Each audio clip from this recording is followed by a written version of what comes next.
Mosantu moko andimi ke Yesu aza bolingo na motema abeteli ye mololo mololo Jésus nabongiseli yo mesa olia Nzambe na bomoi mpe bilei na memeli yo Yesu eza masanjoli ya motema na ngai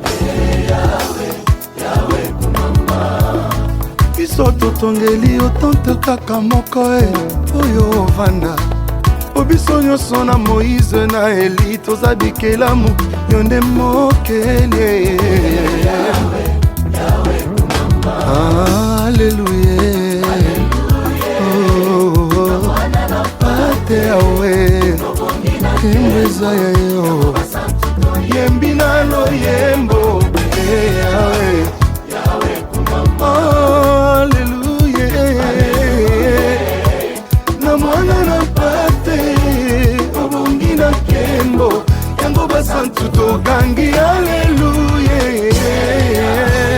Yawe kumama Yesu nangai Yawe kumama Yawe wanye Hallelujah Mosantu kumama Soki nzoko abungaka teo l'auteur de ses blessures C'est les conclure na motema na ngai po misala na yo ebosanisanga ba mauvais souvenirs Yawe kumama Papa naloba lisusu nini maloba etondi ngai na motema c'est l'abondance du cœur que la bouche parle kasi yanga motema ekomi omona netika monoko ezoloba maloba ngo malamu te Nzambe nanga Alléluia ya mwana na pate na loyembo Papa Alléluia na mwana na pate yango basantu togangi Alléluia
Monsanto ezayo Monsanto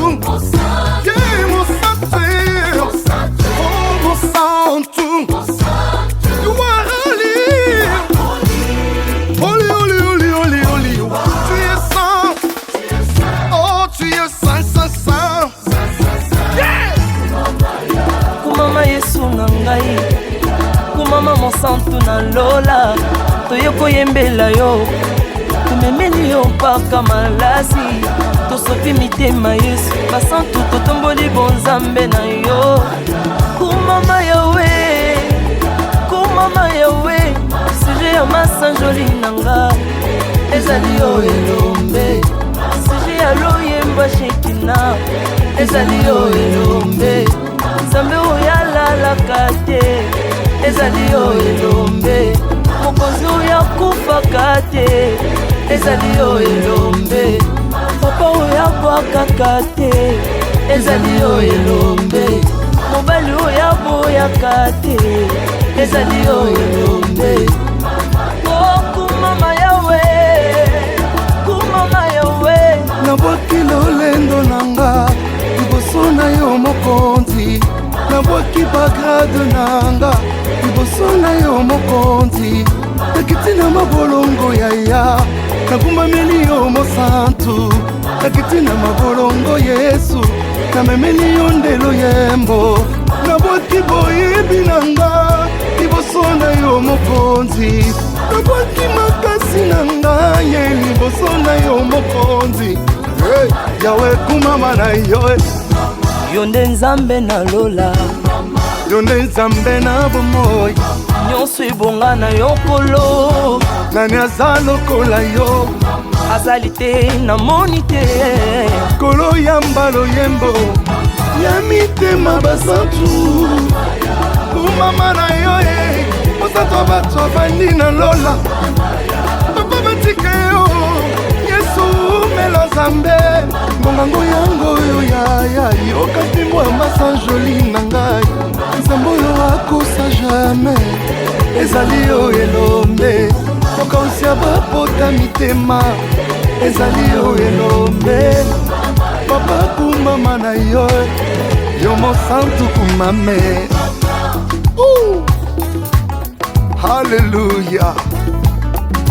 Hosanna.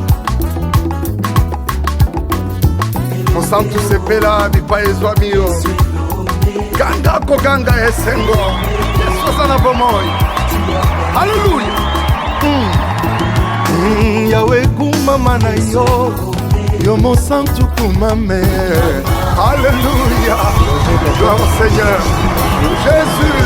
Kumama mosantu. Bato bazala moi témoignage ya ndeko na biso Jansi naza na pase ebele pase eza ebele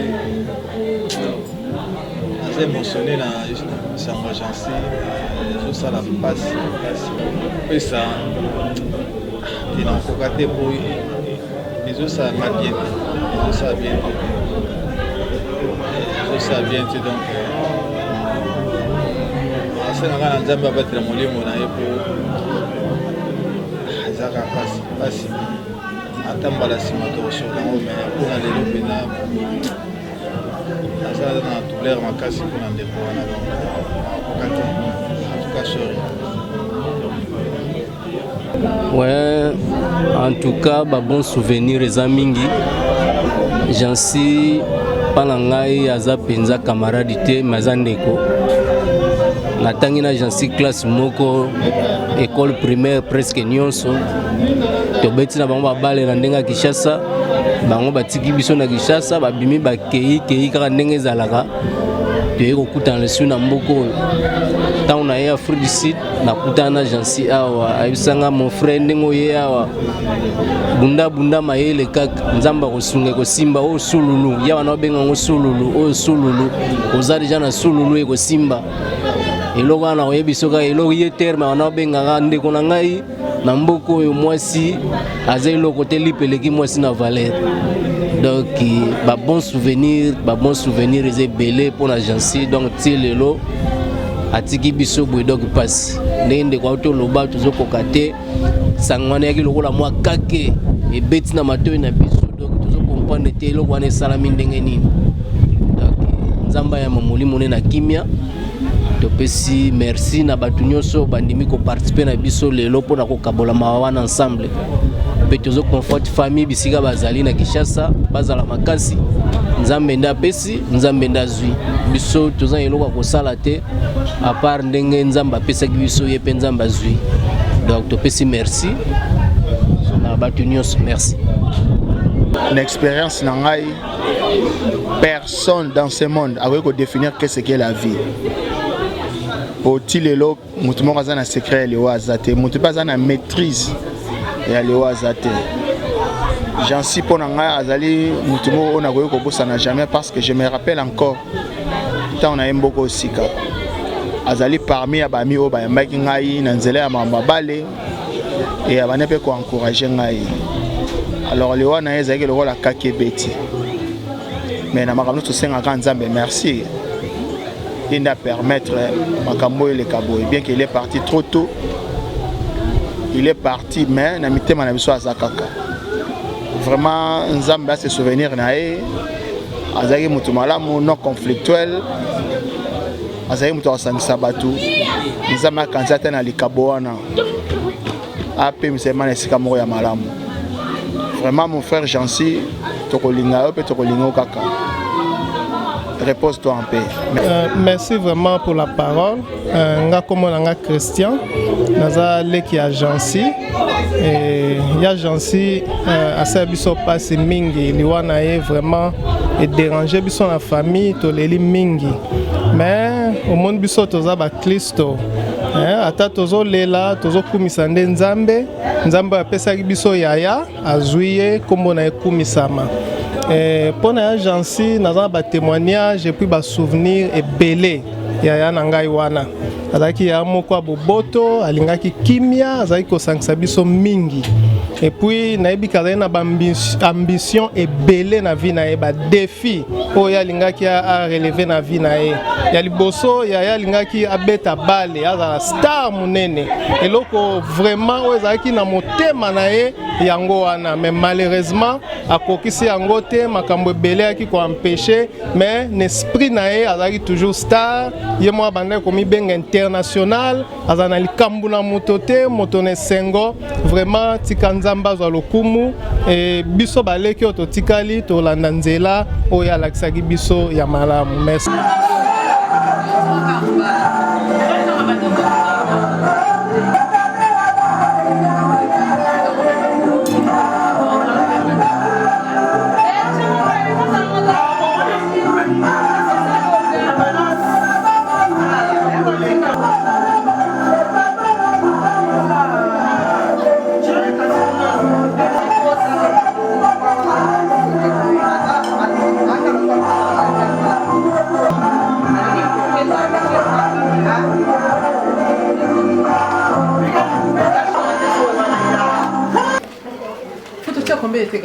Ah non, non, vous êtes en train de faire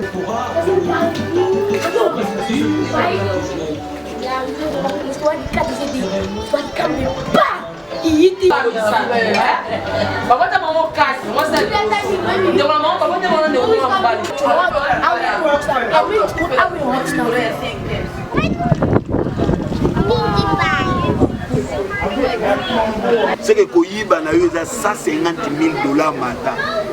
You know, when you win, they give you stationery. But then we couldn't go because of this. No, I think the Facebook Live. It's on a Facebook Live. But I see.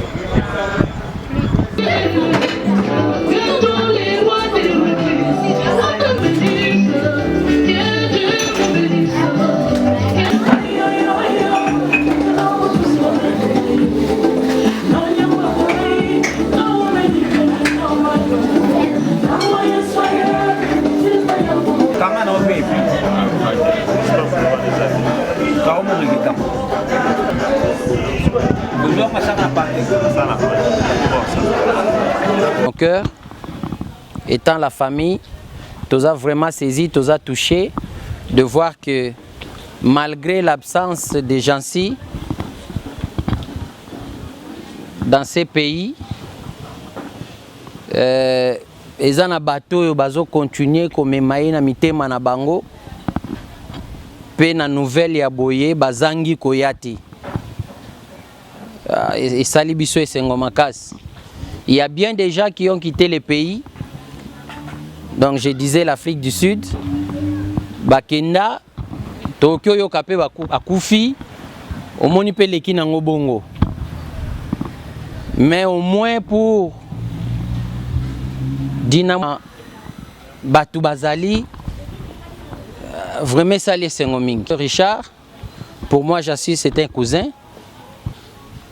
Mais Bible lobi na biso bakumisa kombo na Nzambe. Amen. Et na circonstance nyonso to glorifier Nzambe. C'était une nouvelle très douloureuse. Jusque-là, ils ont toujours passé. Jusque-là, ils ont peine à répercussions et belé même na niveau de la famille qui me a pensé noté. Alors ils ont toujours ensemble avec vous to prier pour Nayango parce que il y a trop de troubles depuis nouvelle Oyo et qu'on ne prendrait pas trop du temps pour ne pas abuser dans le programme Nabino. Verset 12. de délivrance et j'invoquerai le nom de l'Éternel. Amen. Bien-aimés, ici nous ne prêchons pas Jancy, il n'est plus là. D'ailleurs, à l'heure où nous nous réunissons maintenant là, à l'heure où je me tiens ici devant vous, Jancy Aza déjà dans ma belée. Aza déjà dans ma belée, on suivait ça en live, banteré, puis dans minute yo, bazo zonga zonga déjà na bandako. Donc, même si on criait, aoyo kabisoté, parce qu'il n'est plus. Mais au moins, nous nous tenons ici pour nous qui sommes encore. C'est là où l'homme peut réfléchir et comprendre que tout ce que nous voyons ici sur terre n'est que vanité. Tout passera. Les hommes forts sont partis. Les hommes riches sont partis. Je lisais quelque part, quelqu'un a écrit quelque chose et a publié sur Facebook. À Lobby, le premier jour de ta naissance, c'est une autre personne qui va te laver. Et le dernier jour aussi, c'est aussi une autre personne qui va te laver. Ah, et tout chacun a ma case. Et c'est une vérité. L'air to botamaka. To ponarate nanya ko sokolo mutu aliboso. Et l'air pour koufi. Bien aimé, on peut même choisir l'ennemi le plus juré de ta vie. À Sokolayo, tu n'auras pas la force, tu n'auras pas le courage. Il y a quoi empêcher.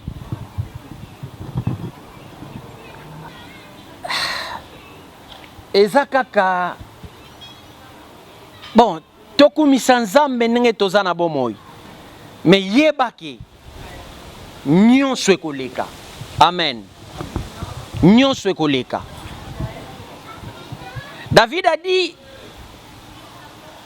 comment rendrai-je à l'Éternel pour tous ses bienfaits envers moi?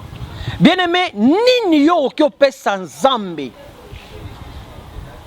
Nini yo okyo sala pona nzambe. Pona qui est mort. A sololi na ba camarade ba yokani c'est fini ba koti na ndako alali ba se fixer ba rendez-vous. Il est resté seul. À Kangi porte à Kialali. Le matin, il ne s'est pas réveillé. Bayebi pété. Comme les azalape moutumo busy. Baganisi aza toujours na occupation naï. Premier jour, deuxième jour, c'est le troisième jour. Sur les obimana flat. Nde ba comprendre que non. Sur les obimao. Ba bengi police. Moutasi a koufa 3 jours passés. Alors pose-toi la question, Azalaï n'a pas rendez-vous. Pose-toi la question, Azalaki, à chaque alarme pour un programme Mokoboy. Aussi longtemps que tu vis, la Bible dit que tous ceux qui respirent glorifient l'Éternel. Que rendras-tu à l'Éternel pour ses bienfaits? Obimakozo conduire. Est-ce que Soko Longwe na place nayo? Au commis à destination, c'est parce que tu es un bon conducteur? C'est parce que Yondozan a permis le plus excellent? Il n'y en a pas, même pas un seul. Batouba osala accident chaque jour, il y a okufa bazo kufa. Voir même pourquoi yo toute une année pas Dieu. Bien aimé, c'est Dieu. Qui est ici malade et bomi batou? Ce que je vis, c'est parce que tu t'es protesté. Je ne pense pas. J'ai la louange. C'est Dieu là. Ce qui y était. Yonangambele tozati. Alléluia. Quand cette maladie a commencé, je me protégeais très bien. Mais je vous dis, Je suis parmi les rescapés de la mort, ya Corona. Au mois de juin, ceux qui me connaissent, papa Dédé Bazawana, papa Poura Bazawana, ils connaissent. J'étais mourant. Mourant. Je n'ai pas honte de vous le dire. Isolé. Oh, tu te retrouves dans un endroit où personne ne peut entrer. Bien-aimés dans le Seigneur, si nous continuons à vivre et tenir les micros, vous parler, c'est ce Dieu-là du ciel. Alors, aussi longtemps qu'un Zambazo pesa yo vie, glorifie ces dieux, bénis ces dieux-là. On a vu déjà mourir, on a vu déjà enterrer, tel qu'aujourd'hui notre frère est parti. Je me rappelle en décembre, Elo Esalinga Pasi Makas, il m'a appelé. De solo lui au moins 45 minutes. Et sa conclusion dans ces mots, il me dit, tu es le pasteur de la famille. Ozana Balé qui en Afrique du Sud, Yonde Bazana yo prend soin d'eux. Ah, quelle douleur! Au solo le en décembre et janvier à Koufi. Et curieusement, au mois de décembre, il a appelé beaucoup de gens. Beaucoup. La famille comme les amis. Savait-il qu'il partait? Je ne pense pas. Mais, yo oyozana vie. Bien-aimé dans le Seigneur. Yeba kezana nzambe moko. À qui tu dois les honneurs? À qui tu dois la gloire? David a dit, que rendrai-je à l'Éternel? Que rendrai-je à l'Éternel pour ses bienfaits? Et à l'obi, j'invoquerai le nom de l'Éternel. Alors toi, qu'est-ce que tu feras? Toi, quelles sont tes résolutions pour cette année? Tu dors, tu penses peut-être à autre chose. Tu dors, tu penses à la bière. Tu dors, tu penses à ton travail. Et nous, les pasteurs, de fois, nous dormons, nous pensons à l'église. Nous dormons, nous pensons peut-être à la dîme. Oui, c'est bien.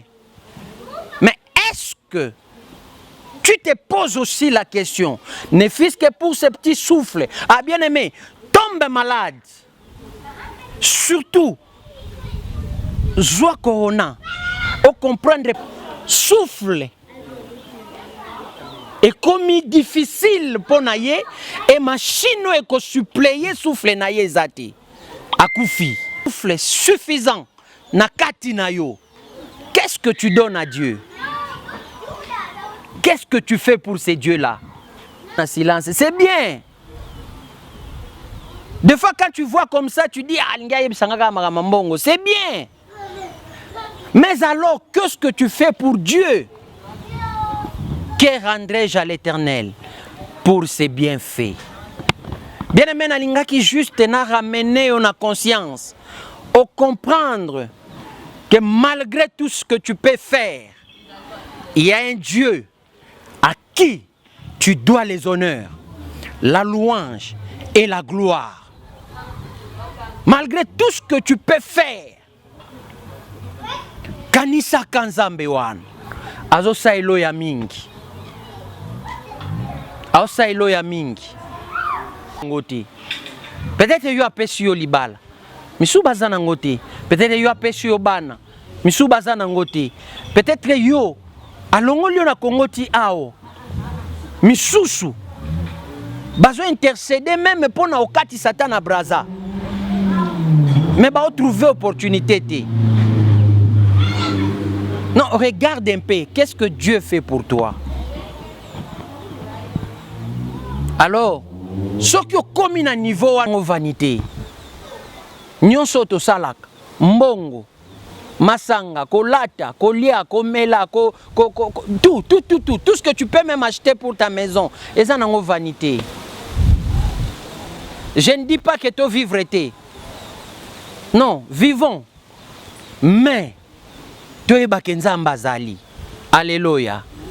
Tu es bakenzambe azali. Merci encore une fois pour la présence nabino. Merci pour accorder matoi nabino. Soy na beti sio libaku na maloba nanga limbisa ngai. Limbisa ngai. Mais là qui juste rappelle la conscience. Et je vais nous demander de répondre à la chanson Toye Melanzambe pour quelques minutes et nous allons prier pour clôturer. Amen. Alléluia. Oh Yesu elonga nanga. Alléluia. Alléluia. Oh Yahweh. Nguyana yo kitisa nguyana yo kitisa nguyana yo nesa.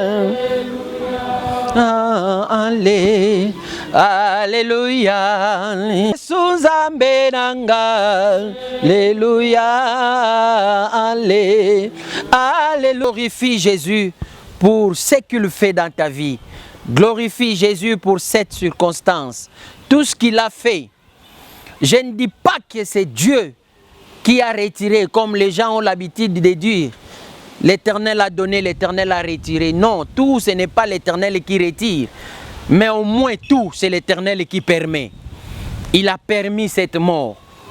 Quelle que soit la cause de la mort, mais Dieu a permis.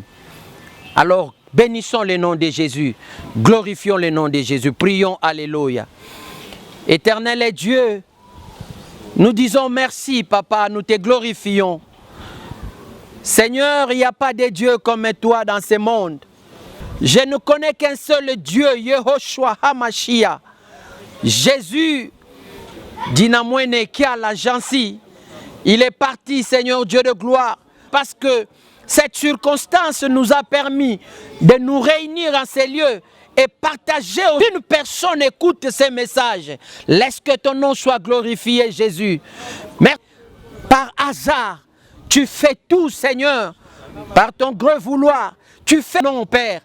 Nous les glorifions. Nous les glorifions, le roi des rois.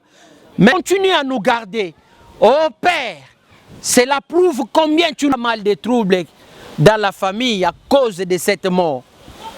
Nous allons invoquer les dieux du ciel. La Bible l'appelle le prince de paix. Nous allons prier que la paix règne dans la famille.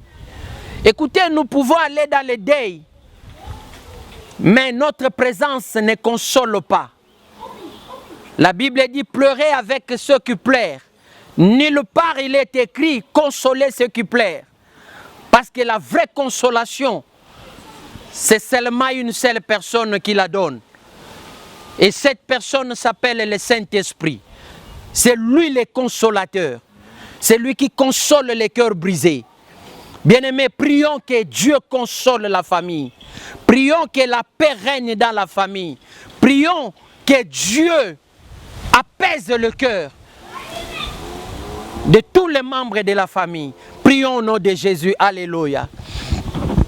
Christo, que le diable n'en profite pas pour diviser, séparer cette famille.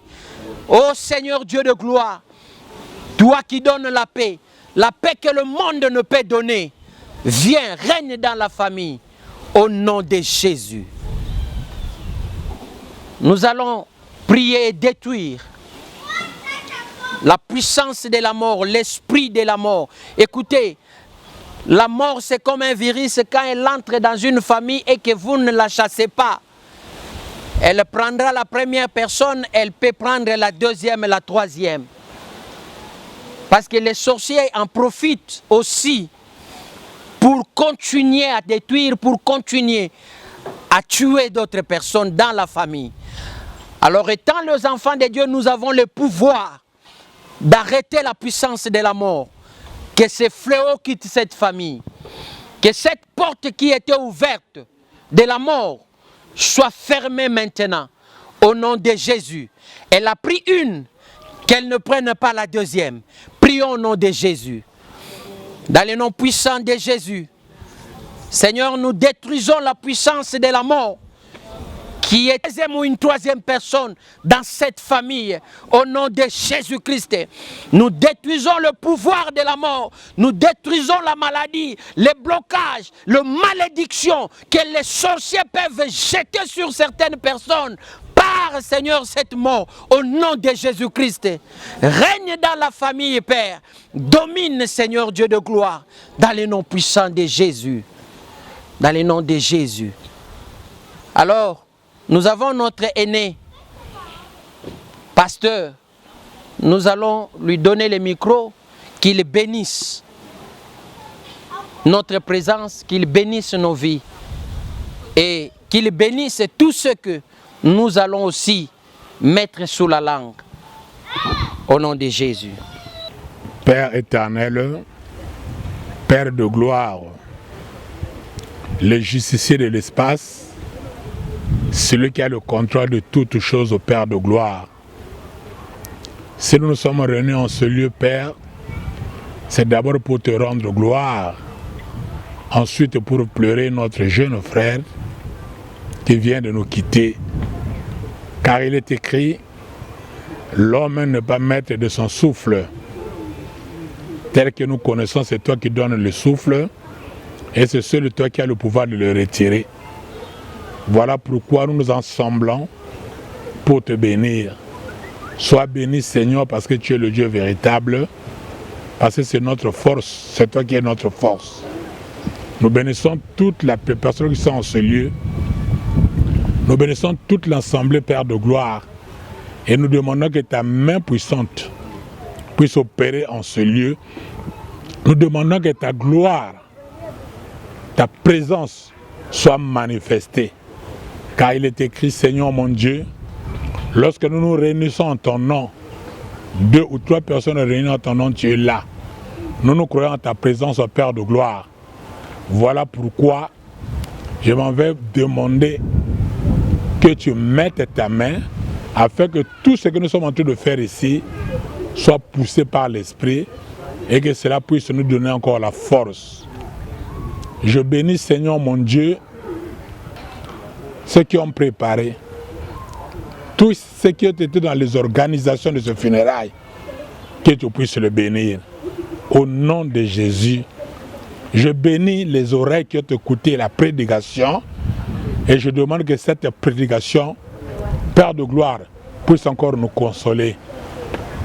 Nous te bénissons, Seigneur mon Dieu, nous purifions ce repas, nous la sanctifions par le nom de Jésus-Christ, car il est écrit, tout ce qu'on peut nous donner à manger, que nous la mangeons avec action de grâce. Nous déclarons Yahweh, que toutes les personnes qui répartiront chez eux, que le Saint-Esprit soit en œuvre, que le Saint-Esprit les accompagne. Au nom de Jésus, j'ai prié. Merci Seigneur Jésus-Christ. Amen.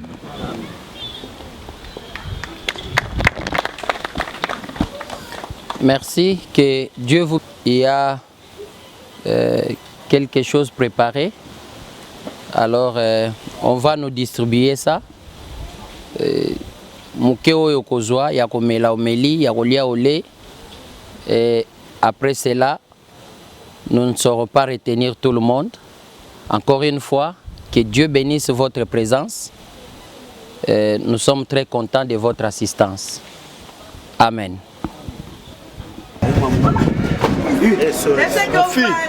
En tout cas, dans ce pays, dans l'organisation, vraiment, tozolela moei, Venabiso, Jansi Kapodunga, en tout cas, de la part de Petit Nayo, Maître Nyama, mon vieux reste piste, oyamba na mboka oyo ya Cape Town oyo, yomdem tozwaka otambwisa ngai ville mobimba jour na koma. En tout cas, vie sangona epesa biso pasi, yango lelo tozo kabola mawa oyo. En tout cas, on remercie tous les camarades nae, bisope bandeko nae tozawa. En tout cas, reste peace penda Congo leli, Paris leli, wapi leli. Merci beaucoup. Yakoloba mingi zate. Na ebika jour asuka na matadi to sololi. Oyo koma na kinto sololi, okomi poto to solaka. Na leli fort, na leli. Nzambe kaka likolo. Yemde apesaka yepe mtazwaka. Eloka na ngalo bayangwana. Merci beaucoup. Ouais, merci beaucoup. Passe une montée, ma pensa tout cas vient à Monsieur Jancy. En tout cas, tous les livres forts. Ça les passe, pensa pour vous, ça peut être job on a vu ce mot refait tout ça. Donc il passe dans mon thème. Donc nos condoléances dans la famille, nous sommes partout à Zali. Du moment où Monica rendez toujours à tous Zali. Donc merci beaucoup Bani. Donc nos condoléances à tous les familles.